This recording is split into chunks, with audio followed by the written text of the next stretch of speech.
안녕하세요. 저는 올해 74세 된 김재환이라고 합니다. 독일 디셀도르프에서 30년을 살았는데요. 은퇴하고 나서야 처음으로 고향이 이렇게 그리울 줄 몰랐습니다. 30년이라는 세월이 정말 길다면 길고 짧다면 짧은데 돌이켜보니 그동안 한 번도 고향이 그립다는 생각을 해본 적이 없었거든요. 아마 일에 치이고 가족 뒷바라지하느라 바빠서 그런 감정을 느낄 여유조차 없었던 것 같아요. 제가 독일에 온 건 1994년이었습니다. 그때 저는 44세였는데 아들 민호가 막 고등학교에 들어갈 나이였어요. 한국에서는 자동차 부품 회사에서 기술자로 일하고 있었는데 당시 IMF 외환위기가 오기 전부터 이미 경제 상황이 불안했거든요. 어느 날 아내 순자가 조심스럽게 말하더라고요. 민호 아버지 독일에 있는 회사에서 기술자를 뽑는다는데 한번 알아보는 게 어떨까요? 처음엔 말도 안 된다고 했죠. 독일어도 못하는데 어떻게 가냐고. 하지만 당시 한국 상황을 보니까 정말 답답했어요. 아들 대학 등록금도 걱정이고 회사 사정도 갈수록 어려워지고. 그래서 용기를 내서 지원해 봤는데 운 좋게 합격이 된 거예요. 독일로 떠나는 날이 아직도 생생합니다. 김포공항에서 가족들이 다 나와서 배웅해 줬는데 어머니가 눈물을 훔치시면서 몸 건강히 해서 꼭 돌아오라고 하시더라고요. 그때는 몇 년만 있다가 돌아올 생각이었거든요. 처음 독일에 도착했을 때의 충격은 이루 말할 수가 없었어요. 모든 게 달랐죠. 언어는 물론이고 음식, 날씨, 사람들의 문화까지. 특히 독일어가 정말 어려웠어요. 회사에서는 영어로 대충 소통했지만 일상생활에서는 독일어를 써야 하니까 정말 답답했죠. 장을 보러 가서도 필요한 걸 제대로 사지 못하고 병원에 가서도 증상을 설명하기가 어려웠고. 처음 1년은 정말 힘들었어요. 매일 밤 한국 가족들 생각하면서 눈물 흘렸던 기억이 나네요. 특히 아들 민호가 보고 싶어서 미칠 것 같았죠. 그때는 지금처럼 인터넷이 발달하지 않아서 국제전화 한 통화하는 것도 큰일이었거든요. 하지만 가족을 위해서라고 생각하니까 참을 수 있었어요. 독일어 야간학교도 다니고 회사 동료들이 도와주기도 해서 조금씩 적응해 나갔죠. 1년 반 후에 드디어 가족들이 독일로 왔어요. 공항에 나가서 아내와 아들을 봤을 때의 기쁨은 정말 말로 표현할 수가 없었어요. 1년 반 사이에 민호가 훌쩍 커 있더라고요. 가족이 함께 있으니까 독일 생활이 훨씬 견딜만해졌어요. 하지만 아들에게는 미안한 마음이 컸죠. 고등학교 친구들과 헤어져서 낯선 독일에 와야 했으니까. 다행히 민호는 적응을 빨리 했어요. 독일어도 저보다 훨씬 빨리 늘고 독일 대학까지 졸업해서 지금은 독일 회사에서 엔지니어로 일하고 있죠. 며느리 안젤라도 독일 사람인데 정말 착하고 좋은 여자예요. 그렇게 30년이 흘렀습니다. 저는 같은 회사에서 정년까지 일했어요. 동료들과도 친해졌고 독일어도 이제는 일상생활에 불편함이 없을 정도가 됐죠. 회사에서는 성실한 사람으로 인정받았어요. 한국 사람 특유의 근면함과 책임감 때문인지 독일 동료들도 저를 신뢰했거든요. 30년 동안 한 번도 큰 사고 없이 일을 마쳤으니까 나름 자부심도 있었고요. 2019년에 정년퇴직을 했는데 동료들이 작별 파티도 열어주고 정말 좋은 추억으로 마무리할 수 있었어요. 독일 연금도 받게 됐고 한국 국민연금도 조금이나마 나오니까 경제적으로는 큰 걱정이 없었죠. 독일 연금이 월 1,800유로 정도 나오는데 한국 돈으로 하면 한 달에 260만 원 정도 되거든요. 30년 동안 꼬박꼬박 연금 보험료를 냈으니까 이 정도면 독일에서 살기에는 충분해요. 하지만 은퇴하고 나니까 시간이 갑자기 많아지더라고요. 30년 동안 회사 다니느라 바빴는데 갑자기 할 일이 없으니까 이상하게 허전했어요. 처음에는 독일어 책도 읽고 산책도 하고 가끔 손녀 소피아 돌봐주기도 하면서 지냈는데 어느 날부터인가 이상한 감정이 들기 시작했어요. 소피아가 12살인데 독일에서 태어나서 자란 아이니까 독일어가 모국어죠. 저와 대화할 때도 간단한 독일어로만 하는데 가끔 깊은 얘기를 하고 싶어도 언어 때문에 한계가 있더라고요. 그리고 소피아가 한국에 대해서 물어봐도 제대로 설명해 주기가 어려웠어요. 30년 전 한국 얘기를 하자니 너무 오래된 것 같고 지금 한국이 어떻게 변했는지도 잘 모르겠고.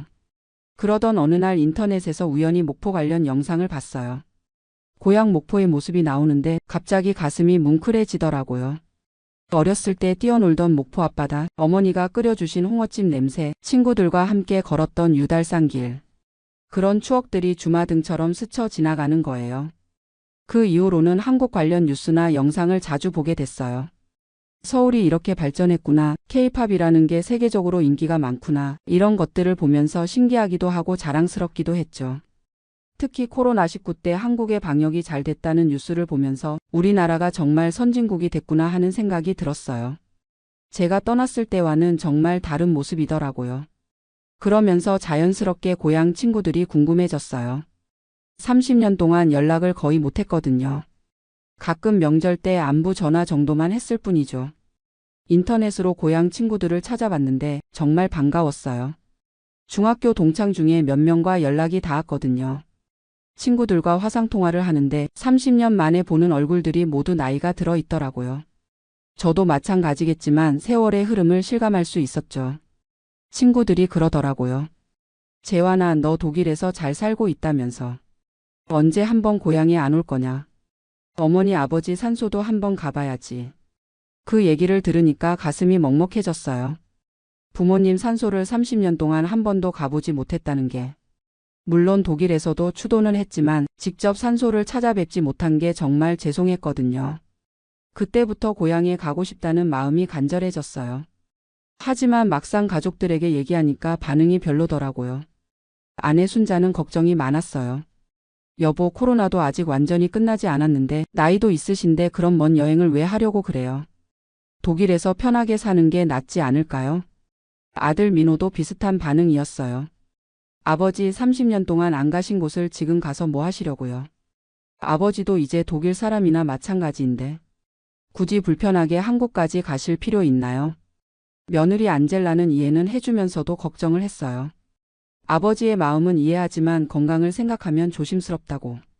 하지만 저는 마음을 정했어요. 74살이라는 나이를 생각하면 언제까지 미룰 수는 없잖아요. 지금 가지 않으면 영영 갈 기회가 없을 수도 있다고 생각했거든요. 가족들을 계속 설득했어요. 그냥 일주일 정도만 다녀올 테니까 걱정하지 말라고. 부모님 산소도 가보고 고향 친구들도 만나고 그러면 마음이 편해질 것 같다고. 결국 가족들이 허락해줬어요. 대신 혼자 가지 말고 아들과 함께 가라고 하더라고요. 민호도 30년 만에 한국에 가보는 게 좋겠다면서 함께 가겠다고 했죠. 2023년 가을에 드디어 한국행 비행기표를 끊었어요. 30년 만에 고향 방문이었죠. 설레기도 하고 걱정도 되고 복잡한 마음이었어요. 비행기에서 내려다본 인천공항이 정말 웅장하더라고요.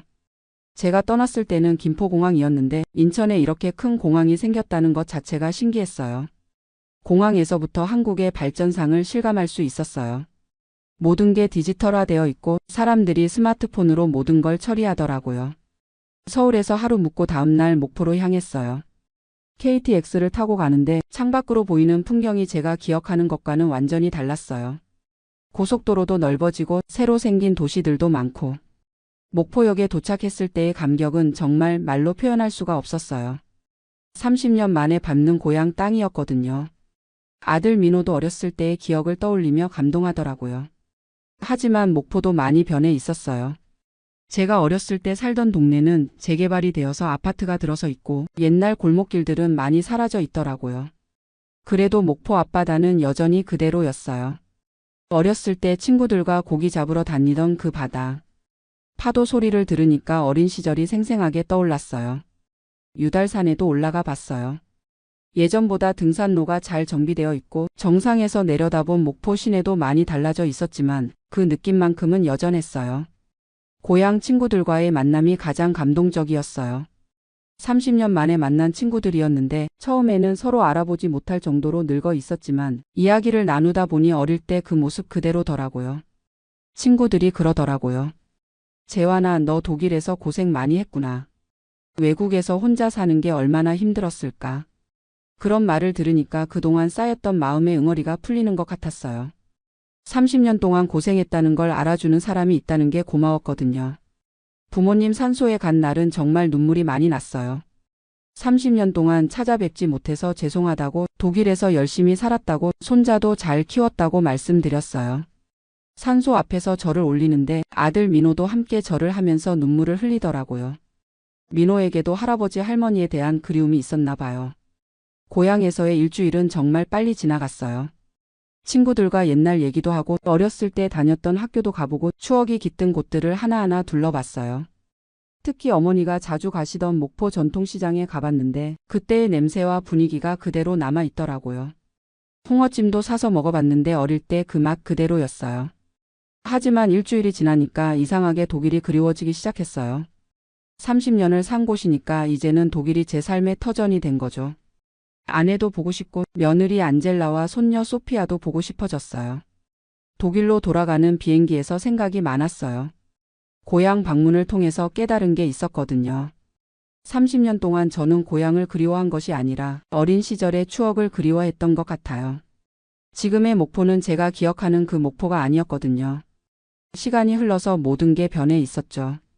그리고 제가 진짜로 그리워했던 건 고향이 아니라 어릴 때의 순수했던 마음, 가족들과 함께했던 따뜻한 시간들, 그런 것들이었던 것 같아요. 독일에 도착해서 가족들이 공항에 마중 나왔을 때 정말 반가웠어요.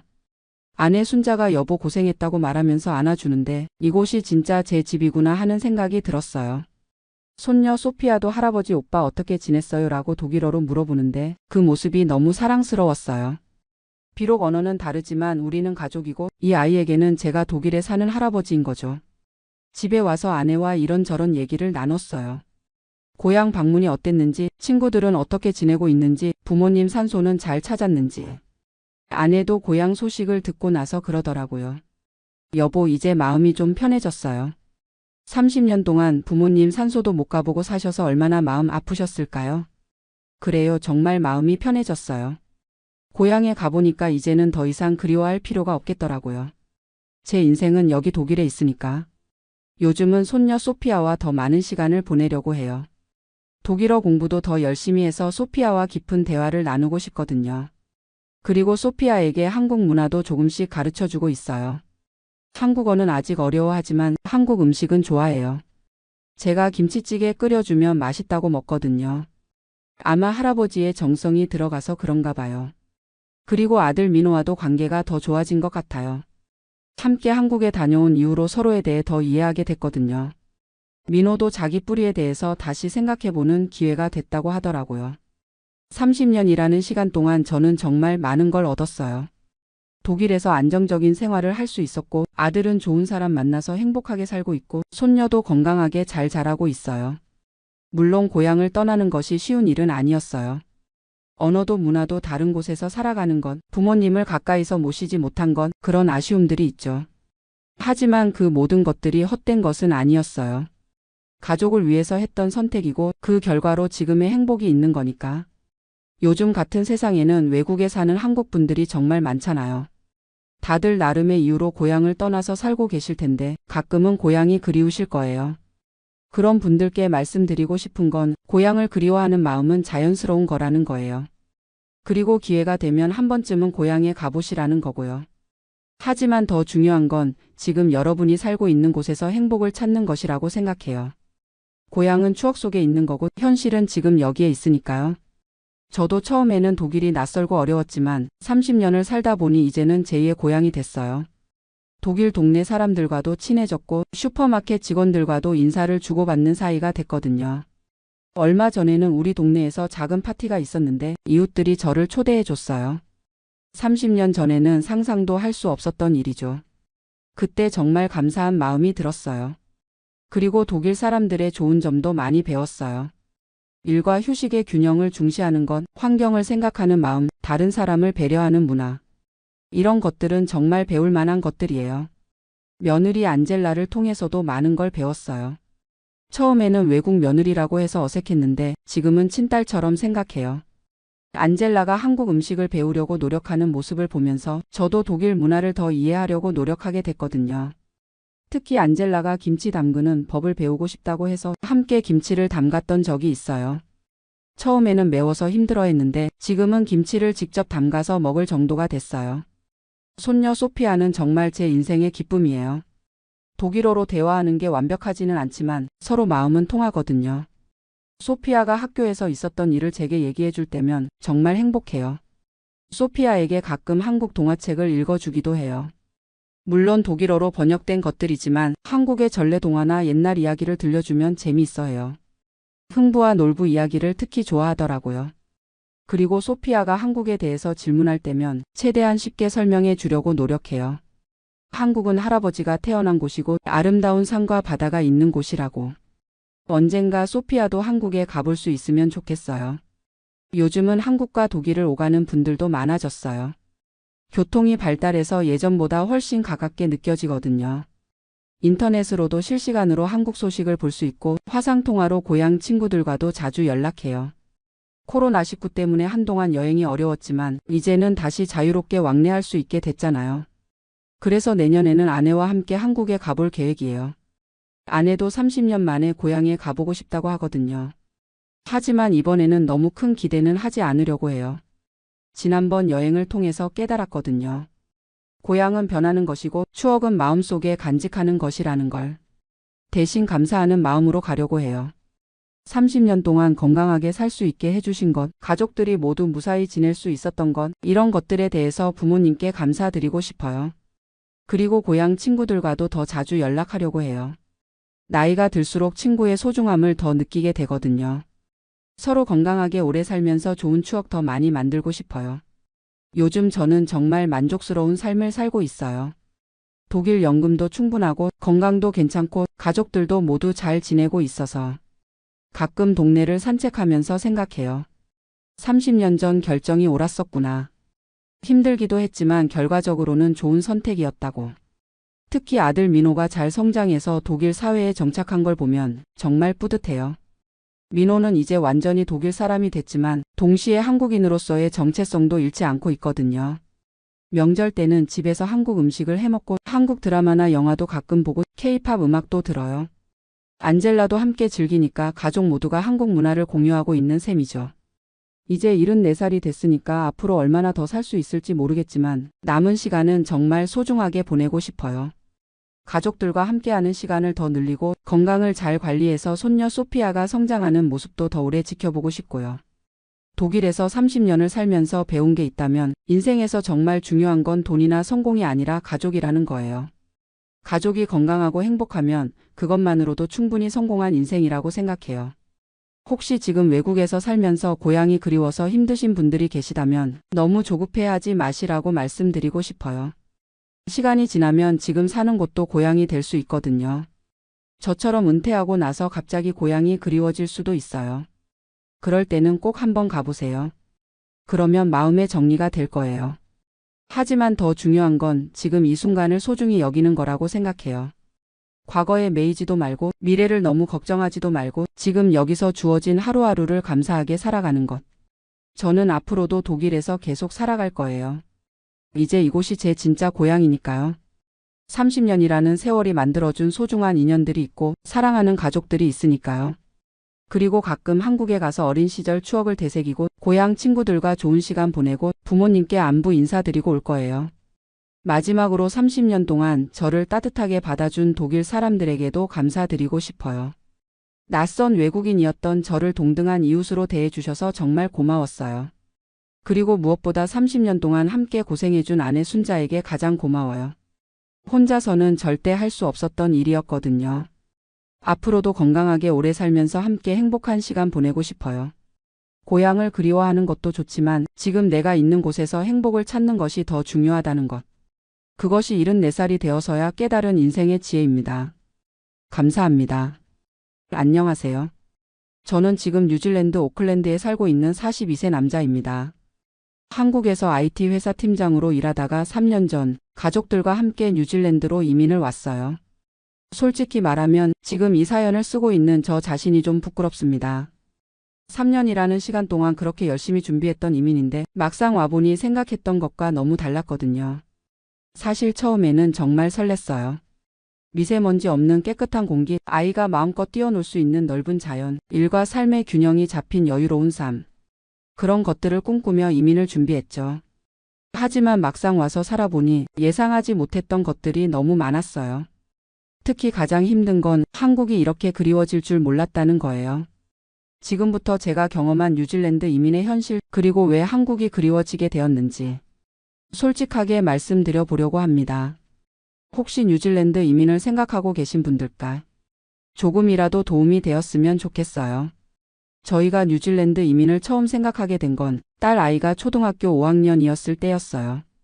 제가 다니던 회사가 판교에 있었는데 매일 아침 출근길에 보는 회색빛 하늘과 아이가 학원에서 학원으로 뛰어다니는 모습을 보니까 문득 이게 맞나 싶더라고요. 특히 결정적이었던 건 딸아이가 어느 날 저한테 이런 말을 했어요.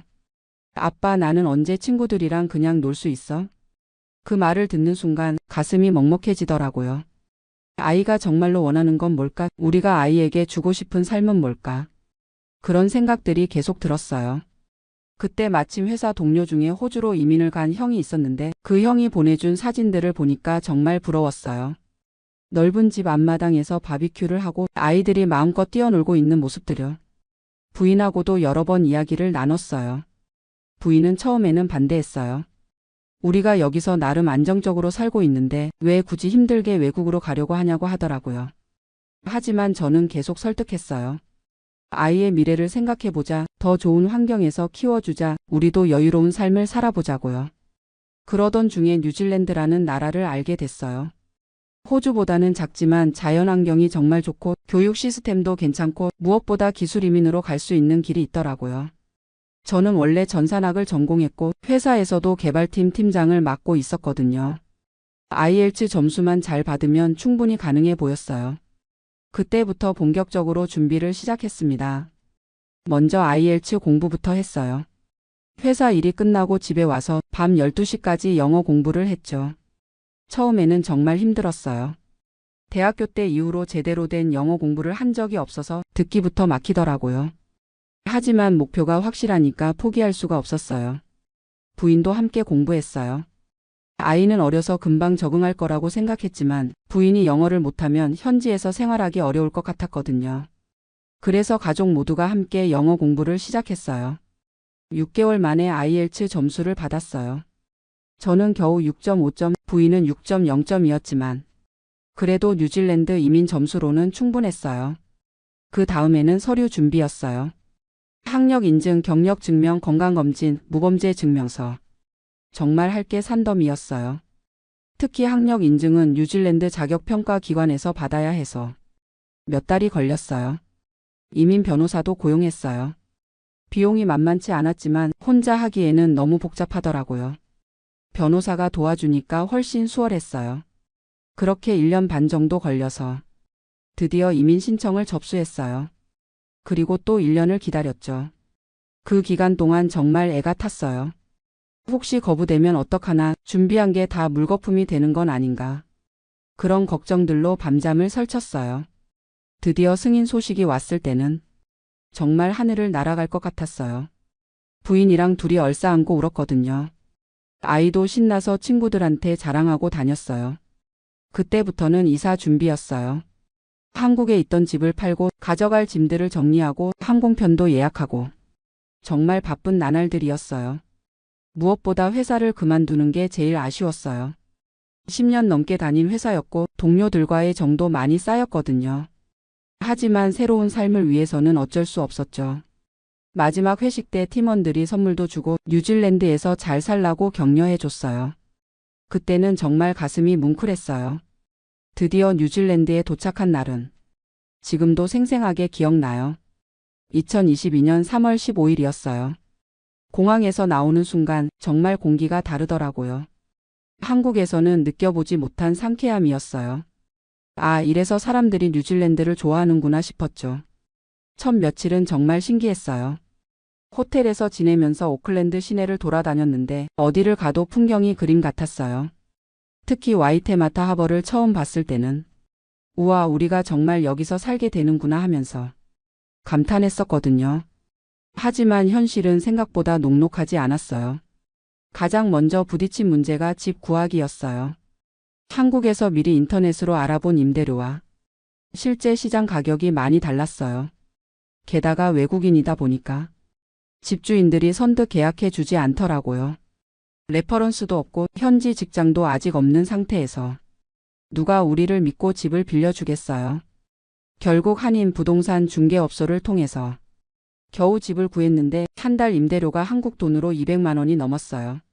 한국에서 살던 아파트보다 훨씬 좁은데 말이에요. 그것도 오클랜드 중심가에서 30분 정도 떨어진 곳이었어요. 중심가 근처는 가격이 너무 비싸서 엄두를 낼 수가 없었거든요. 집은 구했지만 가구가 문제였어요. 한국에서는 가전제품이나 가구들을 전세로 이사할 때 그냥 가져가면 됐는데 여기서는 다시 다 사야 하더라고요. 그런데 물건값이 정말 비쌌어요. 한국에서 50만 원 하던 냉장고가 여기서는 100만 원이 넘었어요. 모든 게 한국의 2배 정도 비쌌죠. 그렇게 한 달 정도 걸려서 겨우 집을 세팅하고 나니까 이제 본격적인 현지 적응이 시작됐어요. 가장 먼저 한 일이 아이 학교 보내기였어요. 다행히 우리 집 근처에 괜찮은 중학교가 있어서 그곳으로 전학을 시켰어요. 첫날 아이를 학교에 데려다 줄 때 아이 얼굴이 하얗게 질려 있더라고요. 아무래도 영어로만 수업을 듣는다는 게 부담스러웠나 봐요. 그래도 아이들은 적응이 빨라서 한 달 정도 지나니까 친구들도 사귀고 학교 생활에 적응하더라고요. 그게 그나마 위안이었어요. 이제 제가 일자리를 구할 차례였어요. 한국에서 이력서를 미리 준비해서 여러 회사에 지원했었거든요. 하지만 현실은 달랐어요. 한국에서의 경력이 여기서는 잘 인정받지 못하더라고요. 특히 한국 회사에서 일한 경험은 현지 고용주들이 잘 모르니까 신뢰하지 않는 것 같았어요. 게다가 면접을 봐도 영어가 문제였어요. IELTS는 6.5점을 받았지만 실제 업무 상황에서의 영어는 완전히 달랐어요.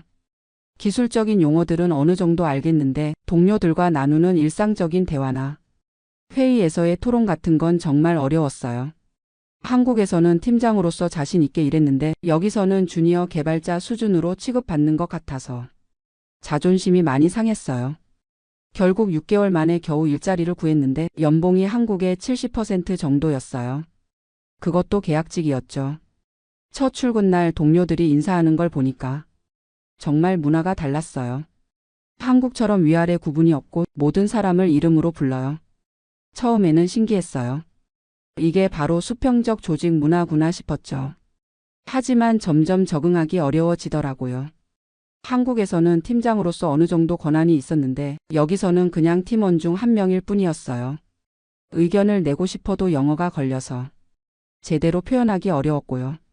점심시간에도 문제였어요. 한국에서는 동료들과 함께 식당에 가서 식사하면서 이런저런 이야기를 나눴는데 여기서는 각자 도시락을 싸와서 혼자 먹는 경우가 많더라고요.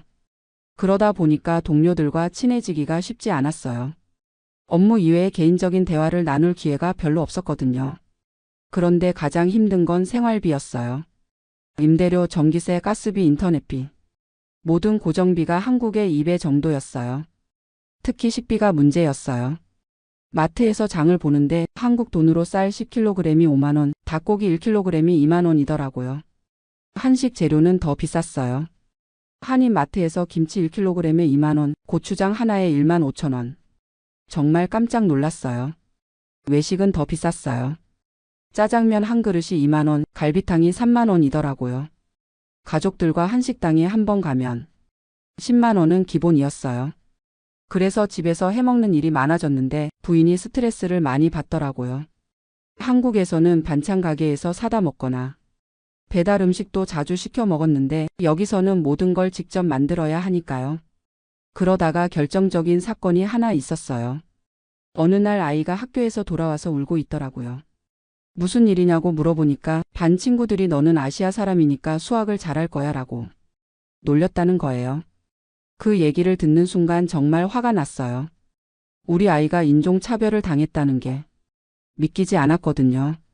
뉴질랜드는 다문화 국가라고 해서 그런 일은 없을 거라고 생각했는데 아이들 세계에서는 여전히 그런 게 있더라고요. 그때부터 아이가 학교 가기를 싫어하기 시작했어요. 아빠, 우리 언제 한국 가? 라고 자꾸 물어보더라고요. 그런 아이를 보면서 정말 마음이 아팠어요. 우리가 아이에게 더 좋은 환경을 만들어 주려고 온 건데 오히려 아이가 힘들어하고 있는 게 아닌가. 그런 생각이 들었거든요. 부인도 점점 힘들어했어요. 한국에서는 직장을 다녔는데 여기서는 영어가 부족해서 일자리를 구하지 못했어요. 그러다 보니까 하루 종일 집에만 있게 되고 사람들과 만날 일도 별로 없고 점점 우울해지더라고요. 한국에 있을 때는 친구들과 자주 만나고 쇼핑도 하고 영화도 보고 했는데 여기서는 그런 여가 생활을 하기가 쉽지 않았어요. 무엇보다 언어 때문에 현지 사람들과 깊은 대화를 나누기 어려웠거든요. 그러다 보니까 점점 고립감을 느끼게 됐어요. 저도 회사에서 스트레스를 받고 있었어요. 한국에서는 경험이 많고 능력 있는 개발자였는데 여기서는 항상 주눅이 들어 있더라고요. 회의 때마다 의견을 말하고 싶은데 영어로 표현하는 게 자연스럽지 않아서 그냥 가만히 있게 되는 경우가 많았어요. 그러면 동료들이 저를 소극적인 사람으로 생각하는 것 같았고요. 그렇게 6개월 정도 지나니까 가족 모두가 지쳐가고 있었어요. 특히 아이가 점점 내성적으로 변해가는 게 제일 걱정됐어요. 그러던 어느 날 한국에 있는 옛 직장 동료한테서 연락이 왔어요. 카카오톡으로 안부를 물으면서 뉴질랜드 생활 어때? 좋아? 라고 물어보더라고요. 순간 대답이 막혔어요. 좋다고 말하기는 어려웠고 힘들다고 말하기도 창피했거든요. 3년 동안 그렇게 준비해서 온 이민인데 벌써 후회한다고 말할 수는 없었어요. 그래서 그냥 적응 중이야 라고 대충 둘러댔어요.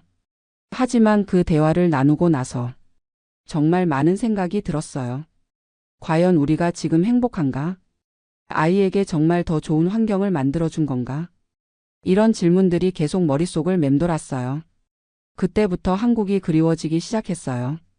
한국에 있을 때는 당연하게 생각했던 것들이 여기서는 정말 소중하게 느껴지더라고요. 예를 들어서 치킨 한 마리를 시켜 먹는 것, 동네 분식집에서 떡볶이를 사 먹는 것, 지하철로 어디든 갈 수 있는 것, 24시간 편의점에서 필요한 걸 사는 것. 이런 사소한 것들이 그리웠어요. 무엇보다 가족들과 친구들이 그리웠어요. 한국에서는 주말마다 부모님 댁에 가서 온 가족이 모여서 식사를 했는데 여기서는 그런 게 불가능하잖아요. 특히 명절 때가 제일 외로웠어요. 추석이 되어도 차례를 지낼 수가 없고 설날이 되어도 세배를 할 할머니, 할아버지가 안 계시고 그냥 평범한 주말과 다를 바 없더라고요. 아이도 한국 친구들이 그립다고 하더라고요. 카카오톡으로 연락을 하긴 하지만 시차 때문에 실시간으로 대화하기 어렵고 점점 소원해지는 게 느껴졌어요. 그런데 결정적인 순간이 있었어요. 아이가 갑자기 열이 심하게 나서 응급실에 데려간 일이 있었거든요. 다행히 큰 병은 아니었는데 그때 의사나 간호사들과 대화하는 게 정말 어려웠어요. 아이의 증상을 정확하게 설명하지 못해서 답답했거든요. 한국에서는 병원에 가면 의사 선생님이 자세히 설명해 주시고 궁금한 것도 편하게 물어볼 수 있었는데 여기서는 언어 장벽 때문에 제대로 소통하기 어려웠어요. 그때 정말 절실하게 느꼈어요. 아, 내가 정말 외국인이구나. 이 나라에서는 영원히 이방인일 수밖에 없구나. 그 생각을 하니까 갑자기 한국이 간절해졌어요. 한국어로 자유롭게 대화할 수 있고 내가 태어나고 자란 문화를 이해하는 사람들과 함께 살고 싶다는 마음이 굉장히 강해졌어요. 그때부터 부인하고 진지하게 이야기를 나눴어요. 우리가 정말 여기서 계속 살아야 할까? 아이에게 정말 이게 좋은 건가? 우리가 행복하지 않은데 무슨 의미가 있을까? 부인도 솔직하게 말하더라고요. 나도 한국이 그립다. 여기서는 내가 누구인지 모르겠다. 한국에서는 나름 자신 있게 살았는데 여기서는 항상 위축되어 있는 것 같다. 아이도 마찬가지였어요. 아빠, 나는 한국 친구들이 그리워. 여기 친구들도 좋지만 뭔가 마음을 다 털어놓을 수 없어. 그런 이야기들을 나누면서 우리가 과연 올바른 선택을 한 건지 의문이 들기 시작했어요. 물론 뉴질랜드의 장점들도 분명히 있어요. 공기가 정말 좋고 자연환경은 한국과 비교할 수 없이 아름답고 사회 시스템도 안정적이에요. 하지만 그런 것들만으로는 일상의 외로움과 소외감을 채울 수가 없더라고요. 특히 아이를 보면서 많이 고민됐어요. 아이가 뉴질랜드에서 자라면 영어는 완벽하게 할 수 있을 거고 국제적인 감각도 기를 수 있을 거예요. 하지만 동시에 한국어는 점점 잊어버릴 테고 한국 문화와도 점점 멀어질 것 같았어요. 그러면 아이의 정체성은 어떻게 될까? 그런 걱정이 들었거든요. 지금 와서 생각해보니 제가 이민을 준비할 때 너무 이상적으로만 생각했던 것 같아요. 뉴질랜드의 좋은 점들만 보고 실제로 그곳에서 살면서 겪게 될 현실적인 어려움들은 제대로 생각하지 못했어요.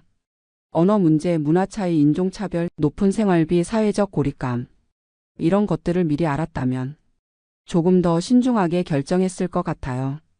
특히 저희 같은 중년 이민자들에게는 적응이 생각보다 훨씬 어려워요. 20대였다면 모르겠지만 40대 중반에 완전히 새로운 환경에 적응한다는 건 정말 쉽지 않더라고요. 특히 한국에서 어느 정도 성공한 삶을 살았던 사람일수록 더 힘들 수 있어요. 한국에서의 지위나 경험이 여기서는 별로 인정받지 못하니까요. 그렇다고 해서 이민을 완전히 후회하는 건 아니에요. 이 경험을 통해서 많은 걸 배웠거든요. 가장 큰 깨달음은 행복이라는 게 단순히 환경의 문제만은 아니라는 거예요. 아무리 좋은 환경에 있어도 마음이 편하지 않으면 행복할 수 없더라고요. 그리고 가족의 소중함을 다시 한번 느꼈어요. 한국에 있을 때는 당연하게 생각했던 할머니, 할아버지, 삼촌, 이모 이런 가족들의 존재가 얼마나 큰 힘이 되는지 떨어져 살아보니까 확실히 알겠더라고요. 또 문화라는 게 얼마나 중요한지도 깨달았어요. 같은 언어를 쓰고 같은 정서를 공유하고 같은 역사를 가진 사람들과 함께 산다는 것이 얼마나 편안한 일인지 실감했어요. 지금 저희는 고민 중이에요. 한국으로 돌아갈지 여기서 계속 버틸지. 아직 확실한 결론을 내리지는 못했어요. 돌아간다면 다시 처음부터 시작해야 해요. 집도 없고 직장도 없고. 그것도 쉽지 않은 선택이거든요. 하지만 머물러 있자니 가족들이 행복하지 않은 것 같아서 마음이 무거워요. 특히 아이를 생각하면 더 복잡해져요. 지금 돌아가면 아이가 한국 교육 시스템에 다시 적응해야 하는데 그것도 아이에게는 스트레스일 거예요. 하지만 여기서 계속 지내면서 아이가 정체성 혼란을 겪는 것도 걱정되고요. 요즘 아이와 많은 대화를 나누고 있어요. 너는 어디서 살고 싶어? 뭐가 더 좋아? 이런 것들을 물어보면서 아이 의견도 듣고 있어요. 아이는 아직 어려서 확실한 답을 주지는 못하지만 한국 친구들과 한국 음식 그리고 할머니, 할아버지가 그립다고 해요. 부인과도 계속 이야기하고 있어요. 우리가 정말 원했던 게 뭐였지? 행복하게 사는 게 목표였는데 지금 우리가 행복한가? 솔직히 말하면 답은 뻔해요. 지금 저희는 행복하지 않아요. 물론 완전히 불행한 건 아니지만 한국에 있을 때보다는 확실히 만족도가 떨어져요. 그렇다면 선택은 명확하죠. 하지만 그 선택을 실행에 옮기는 건 또 다른 용기가 필요해요. 3년 동안 준비해서 온 이민을 1년 만에 포기한다는 게 쉽게 받아들여지지 않거든요. 주변 사람들 눈도 신경 쓰이고 경제적 손실도 만만치 않고요. 하지만 점점 확신이 서고 있어요. 내 인생에서 가장 중요한 건 다른 사람들의 시선이 아니라 우리 가족의 행복이다. 돈을 다시 벌 수는 있지만 아이의 어린 시절은 다시 돌아오지 않으니까요. 우리 가족이 웃으면서 지낼 수 있는 곳에서 사는 게 가장 중요한 것 같아요. 그래서 내년 초쯤에는 한국으로 돌아갈 계획을 세우고 있어요. 물론 쉽지 않을 거예요. 집도 다시 구해야 하고 일자리도 다시 찾아야 하고 아이 학교 문제도 해결해야 하고. 하지만 그래도 그게 우리에게는 더 나은 선택일 것 같아요. 이 사연을 쓰면서 정말 많은 생각이 들었어요. 혹시 뉴질랜드 이민을 준비하고 계신 분들이 이 글을 보신다면 꼭 신중하게 결정하셨으면 좋겠어요. 뉴질랜드는 분명 좋은 나라예요. 자연환경도 아름답고 사회 시스템도 안정적이고 사람들도 대체로 친절해요. 하지만 그것만으로는 행복한 삶을 보장해 주지 않아요. 언어, 문화, 인종, 경제 이런 현실적인 문제들도 꼼꼼히 따져보시기 바라요. 특히 중년의 가족 단위로 이민을 생각하신다면 더욱 신중해야 해요. 적응이 생각보다 훨씬 어렵거든요. 그리고 무엇보다 왜 이민을 가려고 하는지 그 이유를 명확히 하시는 게 중요해요. 만약 단순히 한국 생활이 힘들어서 또는 막연히 외국 생활에 대한 환상 때문이라면 다시 한번 생각해 보시기 바라요. 하지만 명확한 목표와 계획이 있고 현실적인 어려움들도 충분히 고려한 상태라면 도전해 볼 만하다고 생각해요. 저희처럼 되돌아오는 것도 하나의 선택이니까요. 실패가 아니라 하나의 경험이라고 생각하고 있어요. 지금 이 순간에도 뉴질랜드에서 행복하게 잘 살고 계신 한국 분들이 많이 계실 거예요. 그분들에게는 정말 좋은 선택이었을 거고요. 다만 저희에게는 한국이 더 맞는 것 같다는 거죠. 사람마다 다르니까요. 마지막으로 한 가지 더 말씀드리고 싶은 건 이민을 준비하실 때 가족 모두의 의견을 충분히 들어보시라는 거예요. 저는 제가 결정하고 가족들을 설득했는데 지금 생각해보니 그게 잘못이었던 것 같아요. 가족 모두가 진심으로 원할 때 이민을 결정하는 게 맞는 것 같아요. 그리고 이민 후에도 지속적으로 가족들과 대화하면서 서로의 마음을 확인하는 게 중요해요. 혹시 힘들어하는 가족이 있다면 빨리 해결책을 찾아야 하고요. 저희는 이제 한국으로 돌아가서 다시 새로운 시작을 준비하고 있어요. 물론 쉽지 않겠지만 가족이 함께 있으면 뭐든 할 수 있다고 믿어요. 뉴질랜드에서의 1년 반은 힘들었지만 소중한 경험이었어요. 아이도 영어 실력이 늘었고 저희 부부도 더 끈끈해진 것 같고 무엇보다 정말 소중한 것이 무엇인지 깨달을 수 있었거든요. 그래서 후회하지 않아요. 이 경험이 있었기에 앞으로는 더 현명한 선택을 할 수 있을 것 같아요. 마지막으로 이 사연을 읽어주신 모든 분들께 감사드려요. 저의 솔직한 이야기가 누군가에게는 도움이 되었으면 좋겠어요. 그리고 지금 해외에서 힘들게 생활하고 계신 모든 분들께도 응원의 말씀을 드리고 싶어요. 어떤 선택을 하든 그것이 여러분에게는 최선의 선택일 거라고 믿어요. 행복은 멀리 있는 게 아니라 마음에 있는 거라는 걸 이번 경험을 통해 배웠어요. 어디에 있든 가족이 함께하고 서로 사랑하면서 살 수 있다면 그것만으로도 충분히 행복한 것 같아요. 긴 이야기 들어주셔서 정말 감사합니다. 매월 15일이 되면 저는 온라인 뱅킹 앱을 확인합니다. 전 남편으로부터 $2,800가 들어왔는지 확인하는 거예요. 이 돈이 제가 살아가는 거의 유일한 수입원이거든요. 미국에서 이혼한 지 이제 1년 반이 지났습니다. 53세의 나이에 새롭게 혼자 사는 법을 배우고 있어요. 한국에서 온 사람들은 저를 보며 부러워하기도 합니다. 위자료 받으면서 편하게 사네 하면서 말이에요. 하지만 실제로는 그렇게 간단하지가 않습니다. 오늘은 제가 어떻게 미국에서 이혼을 하게 되었고 위자료를 받으며 살아가는 현실이 어떤지 솔직하게 이야기해 보려고 해요. 혹시 비슷한 상황에 계신 분들께 조금이라도 도움이 될까 해서요. 저는 1995년에 25살의 나이로 미국에 유학을 왔습니다. 당시 한국은 아직 외환위기 전이었고 저희 부모님은 중산층 공무원이셨어요. 아버지는 교사셨고 어머니는 구청에서 일하셨죠. 영어 교육과를 졸업한 저는 미국에서 석사를 하겠다는 꿈을 가지고 있었습니다. 부모님도 딸이 미국에서 공부하는 것을 자랑스러워 하셨어요. 그때만 해도 미국 유학이 지금처럼 흔한 일은 아니었거든요. 로스앤젤레스에 있는 대학교에서 교육학 석사 과정을 시작했습니다. 처음에는 정말 힘들었어요. 영어는 어느 정도 한다고 생각했는데 실제 수업을 따라가기는 쉽지 않았거든요. 기숙사에서 룸메이트와 지내면서 아르바이트도 하고 공부도 해야 했어요. 학교 도서관에서 주 20시간씩 일했는데 그 돈으로 생활비를 충당했죠. 부모님께서는 학비와 기본 생활비만 보내주실 수 있었거든요. 그렇게 2년을 보내고 석사 과정을 마칠 무렵 제 인생을 바꾼 만남이 있었습니다. 데이빗을 만난 건 1999년 봄이었어요. 저는 당시 대학 근처 커피숍에서 아르바이트를 하고 있었는데 그가 단골 손님이었거든요. 32살의 소프트웨어 엔지니어였고 한국 문화에 관심이 많은 사람이었어요. 처음에는 그저 친근한 손님 정도로 생각했는데 어느 날 한국어로 안녕하세요라고 인사를 하더라고요. 한국어 공부를 하고 있다면서 말이에요. 그렇게 자연스럽게 대화를 나누게 되었고 커피숍이 끝나고 같이 저녁을 먹기도 했어요. 데이빗은 정말 신사적이고 배려 깊은 사람이었습니다. 제가 학업으로 힘들어할 때마다 격려해 주었고 한국 문화에 대해 진심으로 궁금해했어요. 6개월 정도 만나다가 저희는 사귀기 시작했습니다. 그때 저는 29살이었고 데이빗은 32살이었어요. 연애하는 동안 정말 행복했어요. 데이빗은 제가 한국인이라는 것을 특별하게 생각해 주었고 저도 그런 그의 마음이 고마웠거든요.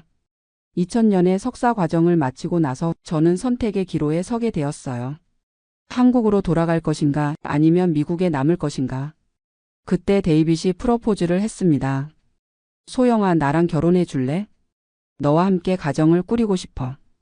저는 한참을 고민했어요.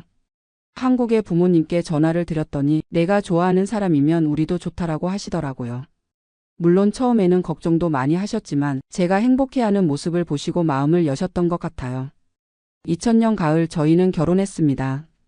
간단한 식으로 했는데 한국에서 부모님과 언니가 오셨어요. 데이빗의 가족들도 저를 따뜻하게 맞아주었고 새로운 시작이 정말 기대되었거든요. 결혼 초기에는 저도 일을 했어요. 한인타운에 있는 학원에서 영어를 가르쳤죠. 데이빗의 연봉이 당시 7만 달러 정도였는데 제가 버는 돈까지 합치면 생활하는데 무리가 없었어요. 2002년에 딸 지민이가 태어났습니다. 그때부터 제 삶이 완전히 바뀌었어요. 데이빗과 상의해서 저는 일을 그만두고 육아에 전념하기로 했거든요. 내가 벌어올 테니까 넌 지민이만 잘 키워라고 하더라고요. 처음에는 정말 행복했어요. 예쁜 딸과 하루 종일 시간을 보낼 수 있다는 게 꿈만 같았거든요. 데이빗도 퇴근하면 지민이를 예뻐해 주었고 주말에는 가족끼리 나들이도 자주 갔어요. 하지만 시간이 지나면서 조금씩 외로움을 느끼기 시작했어요. 하루 종일 아이와만 있다 보니 어른과 대화할 시간이 부족했거든요. 데이빗이 퇴근해서 돌아와도 회사 일로 지친 상태여서 대화가 많지 않았어요. 특히 언어 문제가 있었습니다. 지민이가 자라면서 영어를 쓰기 시작했는데 저는 아직도 한국어가 더 편한 상태였거든요. 집에서는 한국어로 이야기하려고 해도 지민이는 영어로 대답하는 경우가 많았어요. 그래도 그때까지는 괜찮았어요. 데이빗의 수입도 꾸준히 늘었고 2005년에는 오렌지 카운티에 집도 샀거든요. 당시 집값이 65만 달러였는데 20년 모기지로 계약했어요. 지민이가 초등학교에 들어가면서 저는 다시 일을 시작하고 싶어졌어요. 근처 커뮤니티 칼리지에서 시간 강사 자리가 있다고 해서 일주일에 이틀 한국어를 가르치기 시작했거든요. 돈을 많이 버는 건 아니었지만 집 밖으로 나가서 사람들과 만날 수 있다는 게 정말 좋았어요. 학생들도 한국 문화에 관심이 많았고 제가 가르치는 일에 보람을 느꼈거든요. 그런데 2008년 금융위기가 터졌어요. 데이빗이 다니던 회사가 구조 조정을 하면서 월급이 삭감되었거든요. 저도 강의 시간이 줄어들었고 경제적으로 힘든 시기가 시작되었어요. 다행히 집을 잃지는 않았지만 모기지 페이먼트가 부담이 되기 시작했어요. 데이빗이 스트레스를 많이 받으면서 집에서의 분위기도 조금씩 달라졌거든요. 전에는 퇴근하고 오면 지민이와 놀아주고 저와도 하루 있었던 일들을 이야기했는데 점점 피곤하다며 자기 방에 들어가는 시간이 늘어났어요. 2010년 정도부터는 대화가 현저히 줄어들었습니다. 데이빗은 회사 일에만 집중했고 저는 지민이 키우는 일과 집안일에만 매달렸어요. 부부라기보다는 그냥 같은 집에 사는 룸메이트 같은 느낌이었죠. 지민이가 중학교에 들어가면서 상황이 더 복잡해졌어요. 사춘기가 시작되면서 저와 갈등이 생기기 시작했거든요. 특히 언어 문제가 컸어요.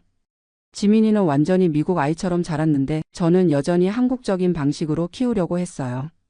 엄마, 왜 다른 친구들 엄마처럼 못해? 왜 영어가 아직도 어색해? 지민이의 이런 말들이 가슴에 많이 아팠어요. 저는 최선을 다해서 미국 생활에 적응하려고 했는데 아이 눈에는 부족해 보였나 봐요.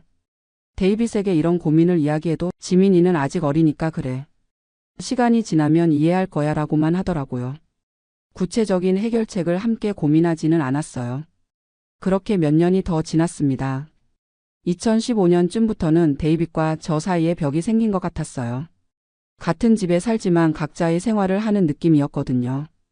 데이빗은 회사에서 승진도 했고 연봉도 많이 올랐어요. 하지만 집에 있는 시간은 오히려 줄어들었죠. 주말에도 회사 일을 하거나 골프를 치러 가는 경우가 많았어요. 저는 강의 시간을 늘려서 주 3일 정도 일을 했지만 여전히 경제적으로는 데이빗에게 의존하는 상태였어요. 제가 버는 돈으로는 한 달 생활비도 안 되었거든요. 지민이가 고등학교에 들어가면서 저희 부부의 대화는 거의 지민이 이야기뿐이었어요. 지민이 성적이 어떻다, 대학 준비는 어떻게 한다. 그런 실용적인 이야기만 나누었죠. 2018년 어느 날 데이빗이 갑자기 이야기하더라고요. 소영아, 우리 상담을 받아보는 게 어떨까? 그때서야 저도 우리 관계가 많이 틀어졌다는 걸 인정하게 되었어요. 부부 상담을 몇 달 받아봤는데 근본적인 문제들이 많이 드러났거든요. 상담사는 저희가 소통 방식이 다르다고 했어요. 저는 감정적으로 이야기하려고 하는데 데이빗은 논리적이고 실용적으로만 접근한다고 하더라고요.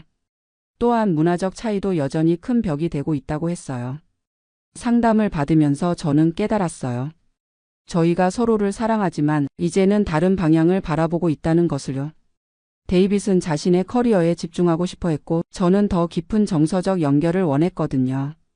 2019년부터는 별거를 시작했어요. 데이빗이 집 지하실로 이사를 갔죠. 지민이에게는 아빠가 재택근무 때문에 따로 공간이 필요하다고 설명했어요.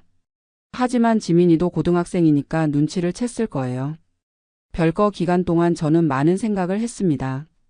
20년 가까이 전업주부로 살면서 저 자신을 잃어버린 것 같았어요. 누군가의 아내, 누군가의 엄마로만 살았지 김소영이라는 개인으로는 살지 못했거든요. 2020년에 코로나가 터지면서 상황이 더 복잡해졌어요. 저는 강의도 온라인으로 전환되었고 데이빗도 재택근무를 하게 되면서 같은 집에 있는 시간이 늘어났거든요. 그런데 물리적으로는 가까이 있으면서도 감정적으로는 더 멀어진 느낌이었어요.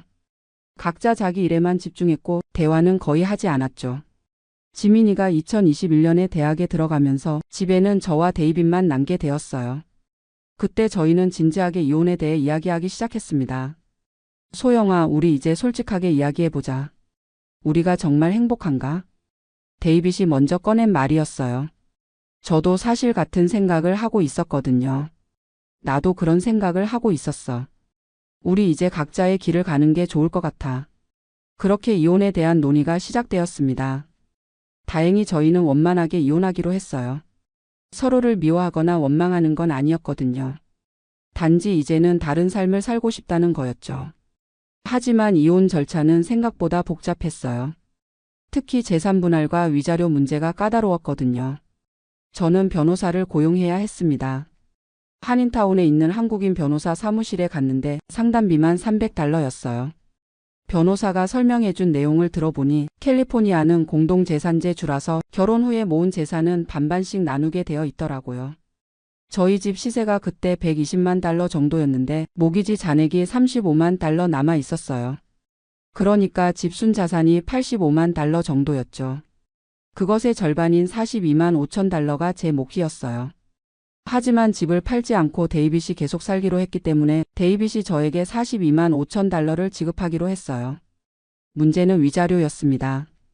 변호사가 설명하기를 캘리포니아에서는 결혼 기간이 10년 이상이면 위자료를 청구할 수 있다고 하더라고요. 저희는 23년간 결혼 생활을 했으니까 충분히 위자료를 받을 자격이 있었어요. 특히 저는 결혼 후 대부분 전업주부로 지냈고 데이빗의 경력 발전을 위해 제 커리어를 포기했다는 점이 고려되었죠.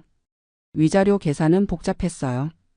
데이빗의 연봉이 당시 $14만 변호사가 계산해 보니 제가 받을 수 있는 위자료가 월 $2,800에서 $3,200 사이라고 하더라고요.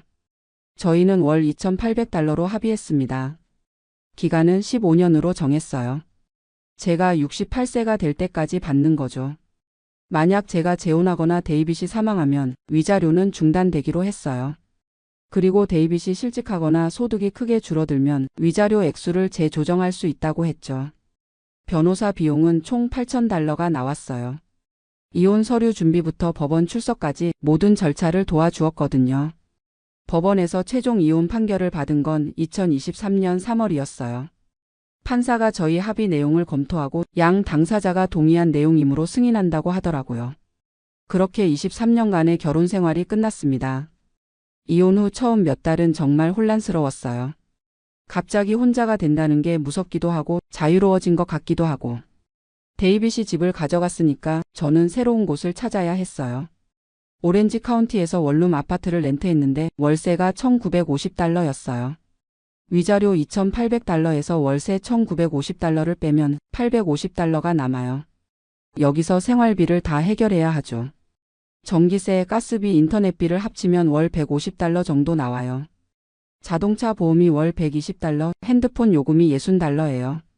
식비가 가장 큰 고민이에요. 혼자 사니까 많이 해봐야 $400 정도 들어가는데 외식은 거의 할 수 없어요. 가끔 딸이 오면 같이 외식하는 정도죠.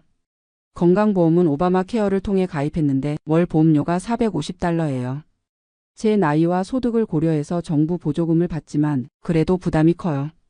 계산해보면 매달 $100에서 $200 정도가 남아요. 그 돈으로 의류비, 화장품, 기타 잡비를 해결해야 하죠. 저축은 거의 할 수 없는 상태예요. 다행히 데이빗으로부터 받은 42만 5천 달러가 있어요. 이 돈은 은행에 넣어두고 비상금으로 생각하고 있어요. 혹시 건강에 문제가 생기거나 위자료가 중단될 상황에 대비해서요. 지금 가장 큰 고민은 일자리예요.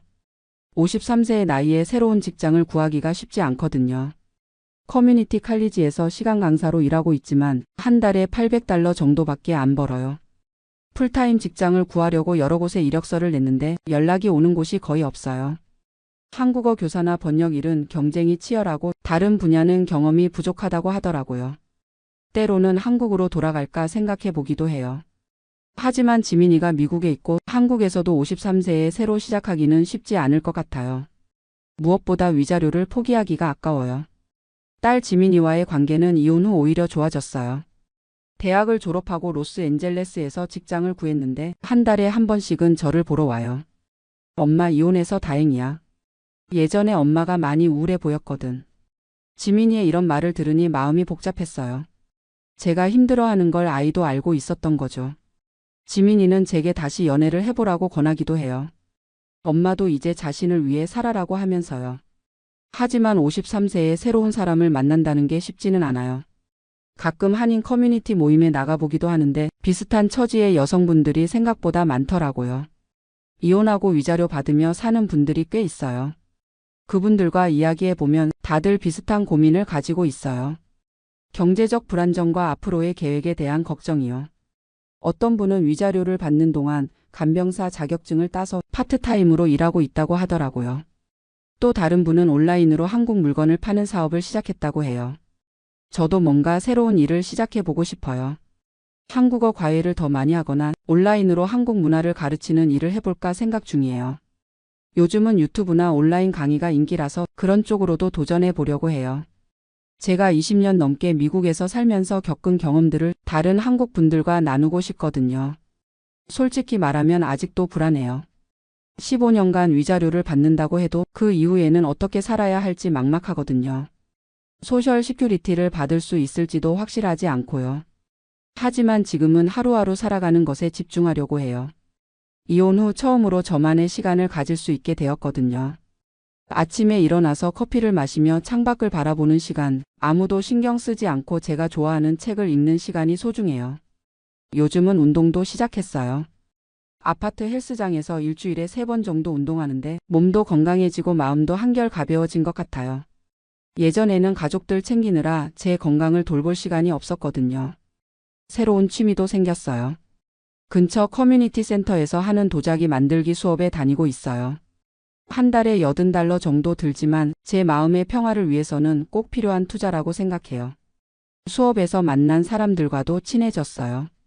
대부분 비슷한 연령대의 여성분들인데 각자 다양한 인생 이야기를 가지고 있더라고요. 이혼한 분도 있고 남편을 먼저 보낸 분도 있고 평생 독신으로 사신 분도 있어요. 그분들과 이야기하면서 깨달은 건 인생이 꼭 한 가지 길만 있는 게 아니라는 거예요. 각자의 방식으로 행복을 찾아가면 되는 거더라고요. 데이빗과도 이제는 친구 같은 관계예요. 지민이 생일이나 졸업식 같은 중요한 일이 있으면 함께 참석하기도 해요. 처음에는 어색했지만 이제는 자연스러워졌어요. 데이빗도 새로운 사람을 만나고 있는 것 같아요. 지민이를 통해 들었는데 회사 동료와 사귀고 있다고 하더라고요. 처음에는 조금 서운했지만 이제는 그의 행복을 진심으로 바라게 되었어요. 위자료에 대한 불안감은 여전히 있어요. 매달 15일이 되면 은행 계좌를 확인하는 게 습관이 되었거든요. 혹시 돈이 안 들어오면 어떻게 하나 하는 걱정이 늘 있어요. 변호사가 설명해 주기로는 데이빗이 위자료 지급을 연체하면 법적 조치를 취할 수 있다고 해요. 임금 압류나 자산 동결 같은 방법이 있다고 하더라고요. 하지만 그런 일이 생기지 않기를 바라죠. 요즘은 미래 계획도 세우고 있어요. 5년 후 58세가 되면 온라인 한국어 교육 사업을 본격적으로 시작해 보려고 해요. 이미 작은 규모로 시작해서 학생이 몇 명 있거든요. 코로나 이후로 온라인 교육 수요가 늘어났어요. 특히 한국 문화에 관심 있는 미국인들이 많아졌죠. K-팝이나 드라마 때문에 한국어를 배우려는 사람들이 정말 많아요. 제가 가진 장점은 20년 넘게 미국에서 살면서 미국인들이 한국어를 배울 때 어려워하는 부분을 잘 안다는 거예요. 또 한국 문화와 미국 문화를 모두 이해하니까 효과적으로 가르칠 수 있거든요. 온라인 플랫폼도 이미 준비해 놓았어요. 줌을 이용해서 1대1 수업을 하고 있는데 학생들 반응이 좋아요. 시간당 25달러씩 받고 있는데 학생 수를 늘려서 안정적인 수입원으로 만들고 싶어요. 한국 요리 클래스도 생각해보고 있어요. 미국인들이 한국 음식에 관심이 많잖아요. 제가 김치 담그는 법이나 불고기 만드는 법을 가르치면서 한국 문화도 함께 전달할 수 있을 것 같아요. 아파트 단지에 살면서 이웃들과도 친해졌어요. 옆집에 사는 멕시코계 할머니는 저에게 스페인어를 가르쳐 주시고 저는 그분께 한국 음식을 만들어 드려요. 아래층에 사는 젊은 부부는 가끔 제게 컴퓨터 사용법을 알려주죠. 이런 작은 교류들이 제게는 큰 힘이 되어요. 혼자 사는 게 외롭기도 하지만 이웃들과의 소소한 만남이 일상에 활력을 주거든요. 건강 관리에도 신경을 많이 쓰고 있어요. 정기적으로 건강검진을 받고 치과도 6개월마다 가고 있어요. 보험이 커버하는 범위 내에서 최대한 관리하려고 해요. 혹시 나중에 큰 병이 생기면 어떻게 하나 하는 걱정도 있지만 지금은 할 수 있는 예방에 집중하고 있어요. 운동하고 건강한 음식 먹고 스트레스 관리하는 것이 최선이죠. 가끔 한국에 있는 부모님과 언니가 그리워요. 코로나 때문에 3년 동안 못 갔다가 작년에 처음 한국에 다녀왔거든요. 부모님께서 많이 늙으신 모습을 보니 마음이 아팠어요. 부모님은 제 이혼 소식을 듣고 처음에는 많이 걱정하셨어요. 혼자서 어떻게 살려고 그러냐고 하시면서요. 하지만 제가 나름대로 잘 지내고 있다는 걸 보시고 이제는 응원해 주세요. 내가 행복하면 우리도 좋다. 건강하게만 지내라고 하시더라고요. 언니는 제게 한국으로 돌아와서 같이 살자고 권하기도 해요. 지민이도 다 컸으니까 이제 한국에서 편하게 살아라고요. 하지만 아직은 미국에서 더 해보고 싶은 일들이 있어요. 무엇보다 위자료를 받는 동안은 미국에 있어야 해요. 한국으로 이주하면 위자료에 영향을 줄 수도 있거든요. 변호사와 상의해봤는데 단기 방문은 괜찮지만 영구 이주는 위자료 중단 사유가 될 수 있다고 하더라고요. 그래서 지금은 미국과 한국을 오가면서 사는 걸 생각하고 있어요. 1년에 한두 번 한국에 가서 부모님께 안부 인사드리고 나머지 시간은 미국에서 제 일을 하는 거죠. 최근에는 한국 대학교에서 온라인 강의 제안도 받았어요. 미국 생활 경험을 바탕으로 한국 학생들에게 영어와 미국 문화를 가르치는 강의였어요. 시간당 수당은 많지 않지만 한국과의 연결고리를 유지할 수 있어서 의미가 있다고 생각해요. 요즘 가장 큰 고민은 재혼에 대한 거예요. 지민이도 그렇고 주변 사람들도 새로운 사람을 만나보라고 권해요.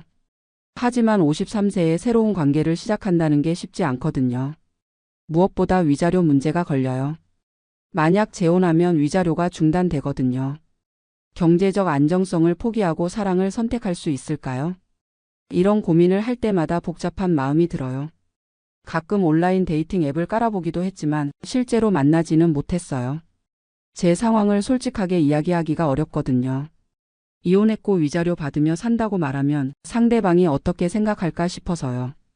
한인 커뮤니티에서 소개받은 분도 있었는데 몇 번 만나다가 자연스럽게 연락이 끊어졌어요. 서로 부담스러워하는 게 느껴졌거든요. 지금은 혼자 사는 것에 조금씩 익숙해지고 있어요. 외롭기도 하지만 자유롭기도 하고 불안하기도 하지만 기대되기도 하고 이런 복잡한 감정들이 제 현재 상황인 것 같아요. 딸 지민이가 얼마 전에 남자친구를 소개해 줬어요. 좋은 사람 같더라고요. 지민이가 행복해하는 모습을 보니 저도 기뻤어요. 언젠가는 결혼도 하겠죠. 그때 제가 할머니가 되면 손주들에게 들려줄 이야기가 생긴 것 같아요. 할머니는 53세에 새로운 인생을 시작했단다라고 말해줄 수 있을 거예요. 요즘은 일기를 쓰고 있어요. 매일 밤 그날 있었던 일과 느낀 점들을 적어요. 나중에 책으로 만들어 볼까도 생각하고 있어요. 미국에서 이혼하고 위자료 받으며 사는 한국 여성의 이야기. 이런 제목으로요. 비슷한 상황에 있는 분들께 도움이 될 수도 있을 것 같아요. 이혼은 끝이 아니라 새로운 시작이라는 걸 제 경험을 통해 보여드리고 싶거든요. 물론 아직도 힘든 날들이 있어요. 특히 명절이나 기념일에는 외로움을 많이 느껴요. 한국의 추석이나 설날 같은 때는 가족들과 함께 있지 못한다는 게 아쉽죠. 하지만 그런 날에도 새로운 방식으로 보내려고 노력해요. 혼자서 한국 음식을 만들어 먹거나 한국 영화를 보면서 시간을 보내요. 때로는 비슷한 처지의 친구들과 함께 모이기도 하고요. 지금 제가 가장 중요하게 생각하는 건 건강이에요. 몸이 건강해야 일도 할 수 있고 미래를 준비할 수도 있거든요. 규칙적인 생활과 운동, 건강한 식단을 유지하려고 노력하고 있어요. 정신 건강도 마찬가지예요. 상담사와 정기적으로 만나서 이야기를 나누고 스트레스 관리 방법도 배우고 있어요. 명상이나 요가도 해보고 있고요. 5년 후, 10년 후를 생각하면 여전히 불안해요. 하지만 지금 이 순간에 집중하려고 해요. 오늘 할 수 있는 일들을 하나씩 해나가다 보면 분명히 길이 보일 거라고 믿어요. 위자료를 받으며 사는 삶이 완벽하지는 않아요. 경제적 불안정도 있고 사회적 편견도 있어요. 남편 돈으로 편하게 산다는 시선도 때로는 부담스럽죠. 하지만 저는 이것도 제가 선택한 삶이라고 생각해요. 23년간 결혼 생활을 하면서 제 커리어를 포기하고 가족을 위해 살았잖아요. 이제는 그에 대한 정당한 보상을 받는 거라고 생각하고 있어요. 앞으로도 계속 새로운 도전을 해나갈 예정이에요. 온라인 교육 사업을 키워서 언젠가는 위자료에 의존하지 않고도 자립할 수 있을 만큼 벌고 싶어요. 그리고 제 경험을 다른 사람들과 나누면서 조금이라도 도움이 되고 싶어요. 이혼을 생각하고 있거나 이미 이혼한 한국 여성들에게 희망의 메시지를 전하고 싶거든요. 인생이 한 번으로 끝나는 게 아니라 언제든지 새로 시작할 수 있다는 걸 제 삶으로 보여드리고 싶어요. 53세에 시작한 새로운 인생이지만 저는 나름대로 만족하며 살고 있어요. 완벽하지는 않지만 제가 선택한 길이고 최선을 다해 걸어가고 있어요. 혹시 저와 비슷한 상황에 계신 분들이 계시다면 너무 두려워하지 마세요. 분명히 길은 있어요. 시간이 걸리더라도 차근차근 준비하다 보면 새로운 삶을 시작할 수 있어요. 저처럼요.